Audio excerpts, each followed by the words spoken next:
क्लेशनाशाय गोविन्दाय नमो नमः।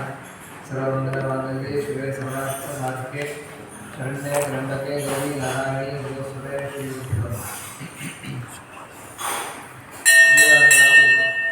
ಯಾವ ರೀತಿ ಭಕ್ತಿ ಮಾಡಬೇಕು ಅಂತ ಭಕ್ತಿ ಅಂತ ಹೇಳಿದರೆ ಏನು ಅಂತ ನಾವು ತಿಳ್ಕೊಳ್ಳಬೇಕು. ಮಾಹಾತ್ಮ್ಯ ಜ್ಞಾನ ಯುಗದ ಸುದೃಢ ಸರ್ವೋದಿತ ಸ್ನೇಹ ಭಕ್ತಿ ಪ್ರೋತ್ಸಾಹ ಅಂತೇಳಿ ಶಾಸ್ತ್ರ ತಿಳಿಸ್ತದೆ. ಭಕ್ತಿ ಅಂತ ಹೇಳಿದರೆ ಕೇವಲ ಅವರಿಗೆ ನಮಸ್ಕಾರ ಮಾಡುವಂಥದ್ದು, ದೇವರಿಗೆ ನಮಸ್ಕಾರ ಮಾಡುವಂಥದ್ದು, ಒಂದು ಅವರ ಬಗ್ಗೆ ಯಾವುದೇ ತಿಳುವಳಿಕೆ ಇಲ್ಲದೆ ಒಂದು ಆರಾಧನೆ ಮಾಡುವಂಥದ್ದು ಭಕ್ತಿ ಅನಿಸಿಕೊಳ್ಳುವುದಿಲ್ಲ. ಯಾವ ಭಕ್ತಿ ಅನಿಸಿಕೊಳ್ಳುತ್ತೆ ದೇವರ ಮಹಿಮೆಯ ಜ್ಞಾನ ಇರಬೇಕು. ದೇವರು ದೊಡ್ಡವರು, ಅವರ ಬಗ್ಗೆ ಸರಿಯಾದ ಜ್ಞಾನ ಇರಬೇಕು.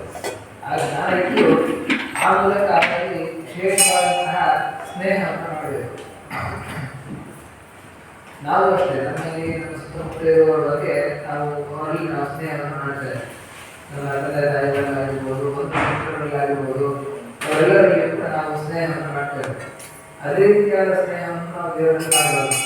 ಅದಕ್ಕಿಂತ ಹೆಚ್ಚಾದಂತಹ ಸ್ನೇಹ ದೇವರಲ್ಲಿ ಇರಬೇಕು. ಹಾಗೆ ದೇವರ ಬಗ್ಗೆ ಅವರ ದೇವರ ಜ್ಞಾನ ಇದ್ದು ಆ ಮೂಲಕ ಅವರಿಗೆ ವಿಶೇಷವಾದಂತಹ ನಾವು ಸ್ನೇಹವನ್ನು ಮಾಡಿದಾಗ ಎಲ್ಲರಿಗಿಂತ ನಾವು ನಮ್ಮ ಜೀವನದಲ್ಲಿ ನಮಗೆ ಯಾವುದೆಲ್ಲ ಇಷ್ಟ ಆಗಿದೆಯೋ ಅದೆಲ್ಲರಿಗಿಂತ ಹೆಚ್ಚು ದೇವರಲ್ಲಿ ನಾವು ಸ್ನೇಹವನ್ನು ಇಡಬೇಕು. ಹಾಗೆ ನಾವು ಸ್ನೇಹವನ್ನು ಮಾಡಿದರೆ ಅದನ್ನು ಭಕ್ತಿ ಕರೆಯಲಾದಂಥ ಶಾಸ್ತ್ರಕಾರ ಹೇಳ್ತಾರೆ. ಅದರಿಂದ ನಾವು ಕೂಡ ದೇವರಲ್ಲಿ ವಿಶೇಷವಾದಂತಹ ದೇವರ ಬಗ್ಗೆ ನಾವು ವಿಶೇಷವಾದಂತಹ ಜ್ಞಾನವನ್ನು ಪಡೆದು ಆ ಮೂಲಕ ನಾವು ವಿಶೇಷವಾದಂತಹ ಪ್ರೀತಿಯನ್ನು ದೇವರಲ್ಲಿ ನಾವು ಮಾಡಿದ್ದೀವಿ ಹೇಳಲು ಭಕ್ತಿ ಎನಿಸಿಕೊಳ್ಳುತ್ತದೆ. ಇಂತಹ ಭಕ್ತಿಯಿಂದ ನಮಗೆ ದೇವರ ಅನುಗ್ರಹ ಸಿಗುವುದಕ್ಕೆ ಸಾಧ್ಯವಾಗ್ತದೆ. ಆ ಭಕ್ತಿಯನ್ನು ಮತ್ತು 9 ವಿಧವಾಗಿ ಶಾಸ್ತ್ರಕಾರರು ತಿಳಿಸಿಕೊಡ್ತಾರೆ. ಏನು ಅಂತ ಹೇಳಿದ್ರೆ ಅರ್ಚನ, ಶ್ರವಣ, ಕೀರ್ತನ, ವಿಷ್ಣು ಸ್ಮರಣ, ಪಾದಸೇವನ, ಅರ್ಚನ, ವಂದನ, ಗಾಯತ್ರಿ, ಸತ್ಯಂ, ಆತ್ಮವೇದನ ಅಂತ ಹೇಳಿ ದೇವರನ್ನು ನಾವು ಯಾವ ರೀತಿ ಎಲ್ಲ ಭಕ್ತಿ ಮಾಡಬೇಕು ಅಂತ. ಮೊದಲಿಗೆ ಶ್ರವಣ, ದೇವರ ಬಗ್ಗೆ ನಾವು ಶ್ರವಣ ಮಾಡಬೇಕು. ಯಾಕಂದ್ರೆ ಭಕ್ತಿ ಅಂತ ಹೇಳಿದ್ರೆ ದೇವರ ಮಹಿಮೆಯನ್ನು ತಿಳ್ಕೊಂಡಿರ್ಬೇಕಲ್ಲ. ಅದರಿಂದ ಶ್ರವಣ ಮಾಡಬೇಕು. ನಾವು ದೇವರ ಬಗ್ಗೆ ಕೇಳದೇ ಇದ್ರೆ ನಮಗೆ ದೇವರ ಮಹಿಮೆ ಗೊತ್ತಾಗುತ್ತಿಲ್ಲ. ಅದರಿಂದ ದೇವರ ಬಗ್ಗೆ ಶ್ರವಣ ಮಾಡಬೇಕು. ದೇವರ ಪದ್ಯಗಳ ಬಗ್ಗೆ ದೇವರ ಪದ್ಯಗಳನ್ನು ನಾವು ಶ್ರವಣ ಮಾಡಬೇಕು. ಆಗ ದೇವರ ಬಗ್ಗೆ ನಮಗೆ ತಿಳಿಯುತ್ತದೆ.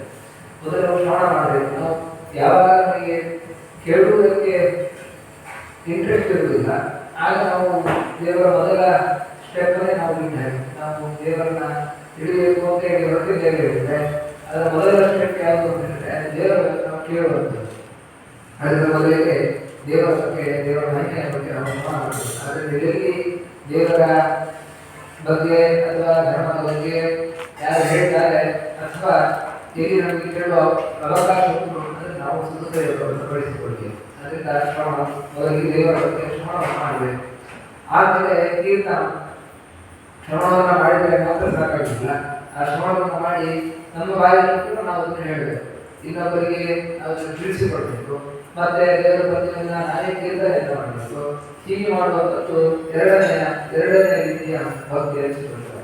ಹೀಗೆ ಶ್ರವಣ, ಕೀರ್ತನ, ವಿಷ್ಣು ಸ್ಮರಣ ಮತ್ತೆ ದೇವರ ಸ್ಮರಣೆಯನ್ನು ಮಾಡುವಂಥದ್ದು. ನಾವು ಹೀಗೆ ಭಗವಂತನಿಗೆ ದೇವರಲ್ಲಿ ಹೇಳುವಂಥದ್ದು, ಬಾಯಲ್ಲಿ ಹೇಳುವಂಥದ್ದು ಮತ್ತೆ ಮನಸ್ಸಿನಲ್ಲಿ ಅದಕ್ಕೆ ಸ್ಮರಣೆ ಮಾಡುವಂಥದ್ದು. ಕೇವಲ ಹೇಳುವುದು ಒಬ್ಬರು ಪರಸ್ಪರ ಅವಶ್ಯಕತೆ ಬೇಕು. ಒಬ್ಬರು ಕೇಳುವುದು ಬೇಕು, ಇನ್ನೊಬ್ಬರು ಹೇಳುವುದು ಬೇಕು. ಆದರೆ ಸ್ಮರಣೆ ಮಾಡುವುದಕ್ಕೆ ಯಾರ ಅವಶ್ಯಕತೆ ಕೂಡ ಇರುವುದಿಲ್ಲ. ನಾವು ನಮ್ಮ ಮನದೊಳಗೆ ದೇವರ ಸ್ಮರಣೆಯನ್ನು ಮಾಡುವುದು. ಹೀಗೆ ಮೂರನೇ ಈ ರೀತಿಯಾಗಿ ಭಕ್ತಿಯನ್ನು ಮಾಡುವುದು. ವಿಷ್ಣು ಸ್ಮರಣ ಮತ್ತೆ ಪಾದಸೇವನ, ನಾವು ನಮ್ಮ ಸುತ್ತಮುತ್ತ ನಾವೆಲ್ಲ ದೇವಸ್ಥಾನಗಳಿರ್ತಾರೆ, ಅಲ್ಲೆಲ್ಲ ನಾವು ಹೋಗಿ ದೇವರ ನಮ್ಮ ಆಳುಗಳು ಕೂಡ ದೇವರ ಸೇವೆ ಮಾಡುವಂಥದ್ದು. ಈ ರೀತಿಯಾಗಿ ನಾವು ಎಲ್ಲಿ ಧಾರ್ಮಿಕ ಕೇಂದ್ರಗಳಿದ್ದಾರೆ ಅಲ್ಲಿಗೆ ಹೋಗಿ ದೇವರ ಸೇವೆ ಮಾಡುವಂಥದ್ದು. ಪ್ರದಕ್ಷಿಣ ಅವಸ್ಥಾನಗಳನ್ನು ಮಾಡುವ ಮೂಲಕ ಸೇವೆ ಮಾಡುವಂಥದ್ದು. ಇನ್ನು ಅರ್ಚನೆ, ದೇವರಿಗೆ ಅರ್ಚನೆ ಮಾಡುವಂಥದ್ದು. ಅರ್ಚನೆ ಮಾಡುವುದು ಅಂತ ಹೇಳಿದ್ರೆ ನಾವು ಒಂದು ದೇವಸ್ಥಾನಕ್ಕೆ ಹೋದಾಗ ಅಲ್ಲಿ ನಾವು ಪುಷ್ಪವನ್ನು ಅರ್ಚನೆ ಮಾಡಬೇಕು. ಅದರಿಂದ ನಮ್ಮ ಮನೆಯಲ್ಲಿ ನಾವು ಅರ್ಚನೆ ಮಾಡ್ಬೋದು ಪುಷ್ಪದಿಂದ ಮತ್ತು ಇನ್ಯಾವುದೋ ಒಂದು ಶುಭ ವಸ್ತುವಿನಿಂದ ದೇವರನ್ನು ಅರ್ಚನೆ ಮಾಡುವಂಥದ್ದು. ಅದರೊಟ್ಟಿಗೆ ಪೂಜಾ ನಿಷ್ಪನ್ನವಾದಂತಹ ಅದರಿಂದ ಅರ್ಚನಾ ಮಂದಿರ ಪೂಜೆಯನ್ನು ಮಾಡುವಂಥದ್ದು. ಆದರೆ ಮಾನಸಿಕ ಪೂಜೆಯು ಕೂಡ ಅದರಿಂದ ಮಾಡಬಹುದು. ಇನ್ನು ನಾವು ದೈಹಿಕ ದೇವರಿಗೆ ಒಂದನೇ ಅಭಿವಾದನೆ ಮಾಡುವಂಥದ್ದು, ನಮಸ್ಕಾರ ಮಾಡುವಂಥದ್ದು. ದಾಸ್ಯ, ನಾವು ದೇವರ ದಾಸ ಅನ್ನುವಂತಹ ಭಾವನೆಯಿಂದ ದೇವರ ಸೇವೆ ಮಾಡುವಂಥದ್ದು. ನಾವೇ ದೊಡ್ಡವರು ಅಂತ ಹೇಳಿ ನಾವು ಮನಸ್ಸಿನಲ್ಲಿ ಭಾವನೆ ಇದ್ದು ಹೇಳಿದ್ರೆ, ಆ ರೀತಿ ಭಾವನೆ ಇದ್ದು ನಾವು ದೇವರನ್ನು ಆರಾಧನೆ ಮಾಡಿದರೆ ಅದು ಭಕ್ತಿ ಅನಿಸಿಕೊಳ್ಳುವುದಿಲ್ಲ. ಅದರಿಂದ ನಾವು ದೇವರ ಸೇವಕರು ಅನ್ನುವಂತಹ ಭಾವನೆ ಇದ್ದಾಗ ಅದು ಭಕ್ತಿಗೆ ಪೂರಕವಾಗ್ತದೆ. ದಾಸ್ಯ ಸಖ್ಯಂ, ಇನ್ನು ಕೇವಲ ಇಷ್ಟೇ ಭಾವನ ಸಖ್ಯಂ, ದೇವರಲ್ಲಿ ನಾವು ಗೆಳೆತನ ಇರುವವರಲ್ಲಿ ನಾವು ಮಾಡ್ತೇವೆ, ಆ ದೇವರಲ್ಲೂ ಕೂಡ ಗೆಳೆತನವನ್ನು ಮಾಡಬೇಕಾಗುತ್ತೆ.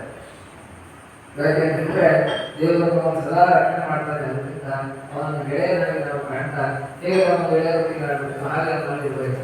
ಅದರಿಂದ ಸಖ್ಯಂ ಆತ್ಮನಿವೇದ, ಇದು ನಮ್ಮ ಸರ್ವಸಮತೆಯನ್ನು ದೇವರಿಗೆ ಮಾಡಬೇಕು. ಇದು ನಮ್ಮಲ್ಲಿ ಕೆಲಸಗೊಳ್ಳುತ್ತದೆ. ಈ ರೀತಿಯಾದಂತಹ ಭಕ್ತಿಯನ್ನು ನಾವು ದೇವರಲ್ಲಿ ಮಾಡಿದಾಗ ಅದು ವಿಶೇಷವಾಗಿ ದೇವರ ಅನುಗ್ರಹಕ್ಕೆ ಪೂರಕವಾಗುತ್ತದೆ ಅಂತ ಹೇಳಿ ತಿಳಿಸ್ತಾರೆ. ಅದರಿಂದ ನಮ್ಮಂತಹ ಭಕ್ತಿಯನ್ನು ನೋಡಲಿಕ್ಕೆ ಪ್ರಯತ್ನ ಮಾಡೋಣ ಅಂತ ಹೇಳಿ ಹೇಳ್ತಾ ದೇವರ ಚಿಂತನೆಯನ್ನು ದುರ್ಗಾಂತರಿಯ ಶ್ರೀ ನಮ್ಮ ಪ್ರಿಯ ರಾಮ ಶ್ರೀ ಕೃಷ್ಣ.